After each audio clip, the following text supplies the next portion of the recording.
education was not important to the people of Afghanistan, and then I changed it to that education was only important to the Pashtuns. So, higher education in Afghanistan was founded in 1747. They followed the traditional schools instead of using modern education, which meant that students were educated in religious schools instead of schools that taught no religion at all. Before 1969, parents were in charge of whether or not they wanted their child to have an education. Some families would not send their child to school at all, and others would send their child to family members where they were allowed to attend schools. Normally, Afghanistan children would go to school between the ages of 7 to 15. When the Soviets took over Afghanistan, they sought to build up the educational program. Unfortunately, their efforts failed. It was reported that teachers were killed when boys and girls were told to sit in the same classrooms. For Afghanistan people, they do not believe that boys and girls should have the same education. Girls were not allowed to have an education. Only 40% of the girls eventually attended schools. Most of those schools were burned down. It was hard trying to find teachers because teachers who were educating girls were threatened or killed. The boys only had like a religious background in education, and that's all I could find for that one. After the incident with the killing of the teachers, this education system of Afghanistan fell apart and the schools began to close. Under the rule of the Taliban, education did not exist. It wasn't until the fall of the Taliban that the schools reopened.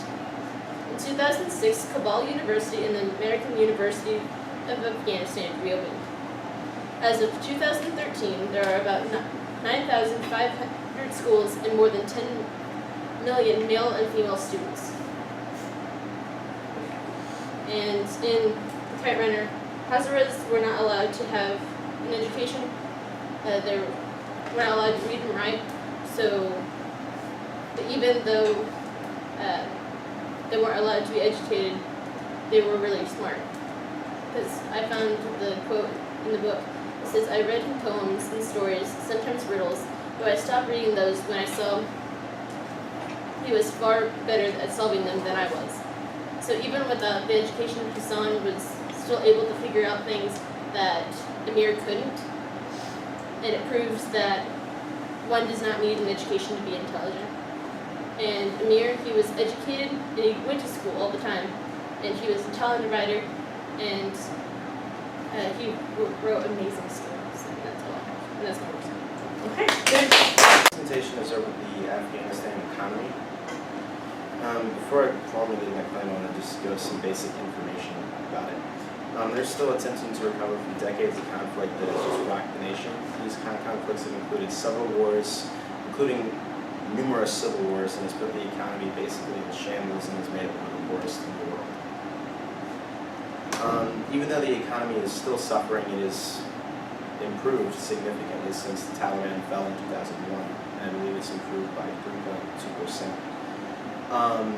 Several things like that have helped the economy have been the recovery of the agricultural sector of it, the service sector growth, and infusion of international assistance. They rank very low in the world in many categories. And for example, they rank 180th in exports, 119th in imports, 185th in unemployment rate, and 216th in GDP per capita. Since 1978, they have always seemingly been in some kind of war, whether it's been just a civil war or war with another country, so on and so forth. And starting with the fall of their monarchy in 1973, they've been on a downward spiral into chaos. And the wars have played a very pivotal role in the decimation of their economy and continue to hurt it, even though it is steadily improving. In addition to the decades of war, Afghanistan's economy has suffered due to lack of foreign investment, and this has become a major contributor to Afghanistan being one of the least developed countries in the world. And it currently ranks 175th in the United Nations Human Development Index. Their main industry is mining, and it is one of the richest mining countries in the world. and their government has claimed that they have made $3 trillion in untapped mining or mineral deposits, but that has not been proved yet. Their other industries include several agricultural products that are opium, wheat, fruit, nuts, wool, mutton, sheepskins, and lambskins. In addition to agriculture, they also have small-scale production of bricks, textiles, soap, furniture, shoes, fertilizer, apparel, food products, non-alcoholic beverages, mineral water, cement, hand-woven carpets, natural gas, coal, and copper.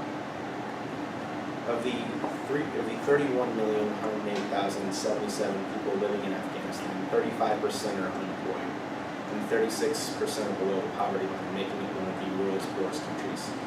And this is mainly due to mining being the only major industry that they have in decades of war.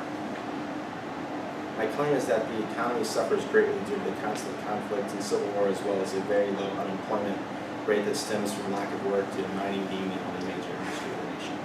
I don't have this on the thing, but the connection between the story and this is that Hassan's family is very poor while Amir's family is very rich. So I can sense so the economy really plays a major role in their lives.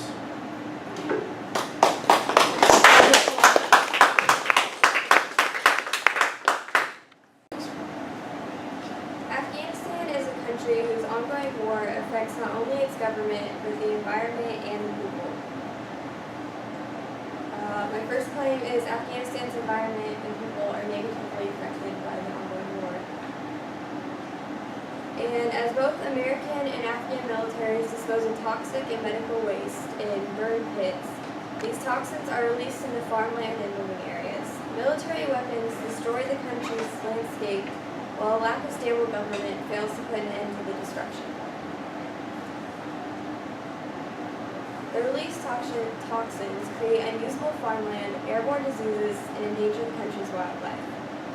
Due to the environment's slow decline, those who rely on agriculture as a source of income find themselves unable to grow crops, creating a growing number of individuals falling below the poverty line.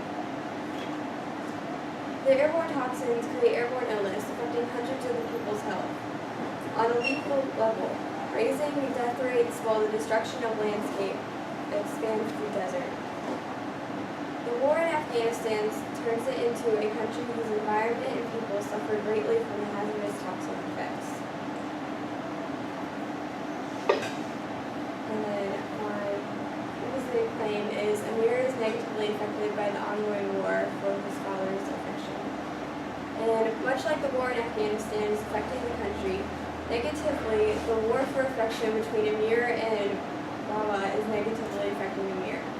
Baba's lack of interest in his son's hobbies and his tendencies to openly put down Amir only make Amir try harder to attain his father's love by thinking he must win the kite flying contest.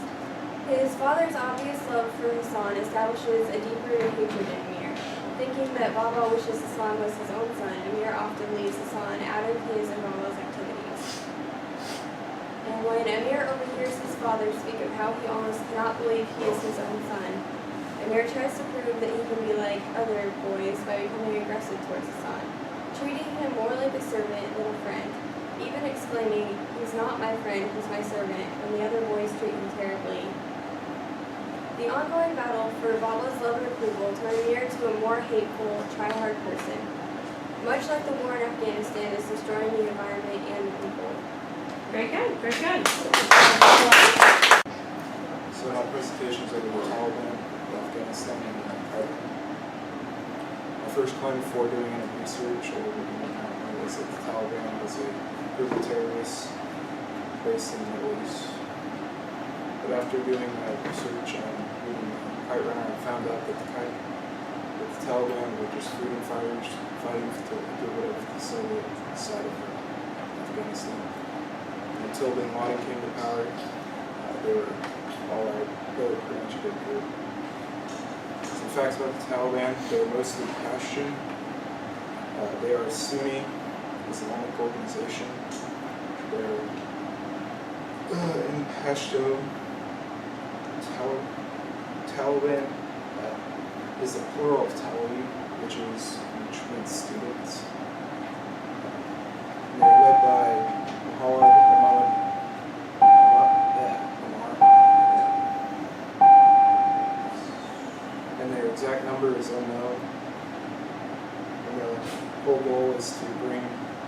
Islamic law and get rid of all foreign influence in Afghanistan.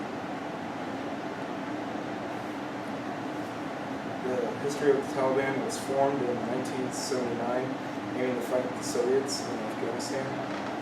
It rose to power in 1994 when Pakistan started to bring training and give them weapons to help fight.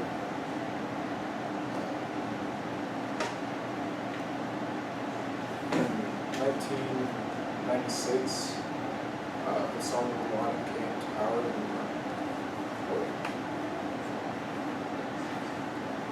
the Taliban.